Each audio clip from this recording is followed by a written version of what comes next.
Kerala state used vehicle dealers and brokers association Palakkad taluk കമ്മിറ്റിയുടെ general ബോഡിയും തിരഞ്ഞെടുപ്പും നടന്നു.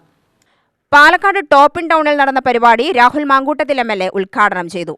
ഇന്നത്തെ ദിവസത്തെ പത്രം നിങ്ങളെ സംബന്ധിച്ചിടത്തോളം അത്ര ആശാവഹമായിട്ടുള്ള പത്രമാണ്. കാരണം 15 വർഷം പിന്നിടുന്ന വാഹനങ്ങളുടെ നികുതി വർദ്ധിപ്പിച്ചു, അല്ലേ? 50% വർദ്ധിപ്പിച്ചു. അതായത് അത് ബാധിക്കുക, അത് പുതിയ വാഹനങ്ങളെ സംബന്ധിച്ചിടത്തോളം നല്ലതാണ്. പുതിയ വാഹന കച്ചവടക്കാരെ സംബന്ധിച്ചിടത്തോളം വളരെ നല്ല തീരുമാനമാണ്. കാരണം അവരെ സംബന്ധിച്ചിടത്തോളം ആരോഗ്യം വണ്ടിയും വെച്ചുകൊണ്ടിരിക്കുന്നത്. വണ്ടി പെട്ടെന്ന് ഒഴിഞ്ഞൊഴിഞ്ഞൊരു 14ാമത്തെ വർഷം വിൽക്കാനായിരുന്നു നിൽക്കില്ല.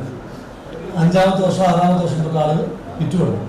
പക്ഷെ ഈ വിൽക്കുന്നത് വാങ്ങാൻ ആളുണ്ടാവില്ല. കാരണം അവൻ നോക്കുമ്പോൾ അയ്യോ ഇനി 5 വർഷം കഴിയുമ്പോൾ 50% നികുതി കൊടുക്കുമെന്ന് പറഞ്ഞിട്ട് ഇത് വാങ്ങാൻ ആളുകൾ കഴിയും. അപ്പൊ ഇന്നത്തെ ദിവസത്തെ പത്രം എന്ന് പറയുന്നത് നിങ്ങൾക്ക് എത്ര സന്തോഷം തരുന്ന പത്രമല്ല എന്നാണ് എന്റെ പരിമിതമായ അറിവ് ഞാൻ പറഞ്ഞു തന്നത്. എനിക്കിതിനെപ്പറ്റി ആധികാരികമായി അറിയില്ല. എൻ്റെ ഒരു വാഹനം ഇഷ്ടപ്പെടുകയും വാഹനം ഇങ്ങനെ ഇടയ്ക്കിടയ്ക്ക് ഇങ്ങനെ നല്ല വാഹനങ്ങൾ കാണുമ്പോൾ അത് മാറുകയും ഒക്കെ എടുത്ത് അങ്ങനെ നിങ്ങൾക്ക് നല്ല പൈസ തന്നുകൊണ്ടിരിക്കുന്ന ഒരാളാണ് ഞാൻ. എപ്പോഴും എനിക്ക് നഷ്ടമാണല്ലോ, ഈ സ്കീമിൽ എനിക്ക് നഷ്ടമുള്ളല്ലോ, എന്നാലും പോട്ടെ.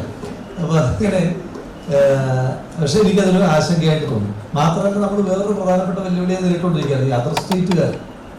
കാരുണ്യനിധി ഫണ്ട് വിതരണവും അദ്ദേഹം നിർവഹിച്ചു. Taluk president K. ശിവദാസൻ അധ്യക്ഷനായി. സംസ്ഥാന വൈസ് പ്രസിഡന്റ് M. ശിവകുമാർ മുഖ്യപ്രഭാഷണം നടത്തി.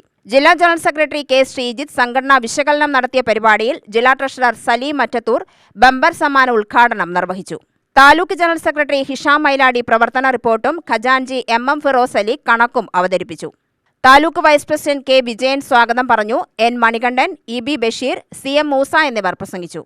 പുതിയ ഭരണസമിതി തിരഞ്ഞെടുപ്പും നടന്നു. K. ശിവദാസ് പ്രസിഡന്റായും ഹിഷാം മൈല ജനറൽ സെക്രട്ടറിയായും MM. ഫിറോസ് അലി ട്രഷററായും തിരഞ്ഞെടുക്കപ്പെട്ടു.